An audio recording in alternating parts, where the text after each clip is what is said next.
Well, it really started off, I suppose, my father told me when I was 3 years of age. We lived just a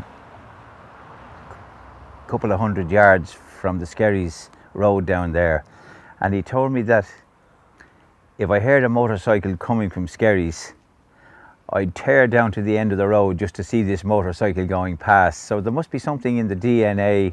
My uncle was a real motorcycle enthusiast. He used to race motorcycles for years, and in fact he raced up into his 60s.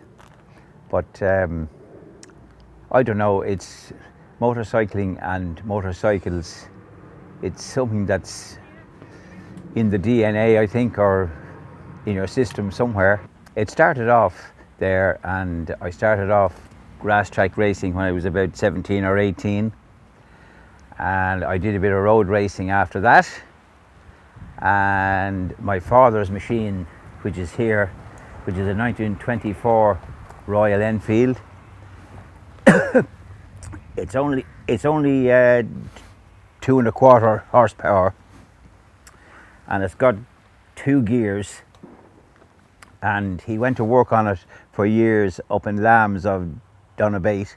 Oh, well, the horsepower of some of the modern machines, I mean, could be anything up to 200 horsepower. I mean, you take modern bikes, but they'd be the large 1000cc production machines. But this, I suppose, was a production machine in its day, and well, I had to dismantle the whole thing completely.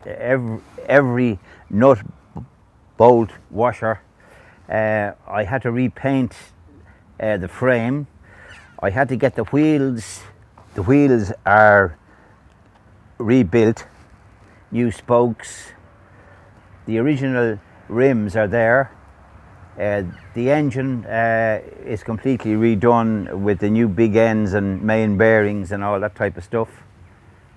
The gears are basically just 2 chains, and you engage either one chain or the other. There's no actual gearbox like there would be on many other machines. It's the only machine that I've ever seen with this particular type of gear arrangement. But I had to repaint everything. The carburetor is not the original one. The carburetor went missing, and I couldn't find it.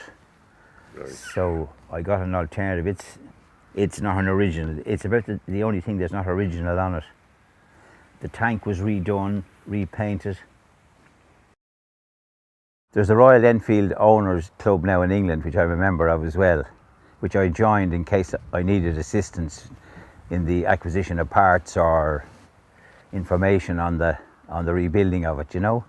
England's a great country for collectors. Absolutely, it's fantastic, and the craftsmen that are there who would they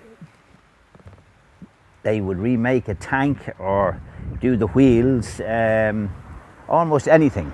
The mud guards are new. The frame is original. The wheels basically are the same, just they're rebuilt. The gears and the engine is original.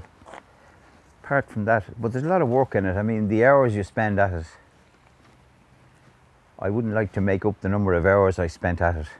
I don't know when my father actually bought the machine, but I can remember myself and my brother when he'd be coming home from work at about 6 o'clock in the evening, and we'd tear down to the end of the road, and he'd plant the 2 of us up here on the tank and bring us up the road on it, you know. So we were only small, so like I was born in 1942, so I would have been about 5 or 6 then, so you're talking about the late 40s. He must have had it for 10 or 12 years, and he actually rode it in the Mosney run, which the Dublin and District Motorcycle Club ran a veteran and vintage run from St. Stephen's Green to Mosney, and it always coincided with the opening of Mosney, which was always around the end of May. But he rode in that, I think, certainly for 3 or 4 years, because I have little mementos that he got on completion of the run. I have 2 or 3 of them, and I think 1 or 2 of them is around 1952, 53 and 54. So I would have been 10 then, so 10 or 11.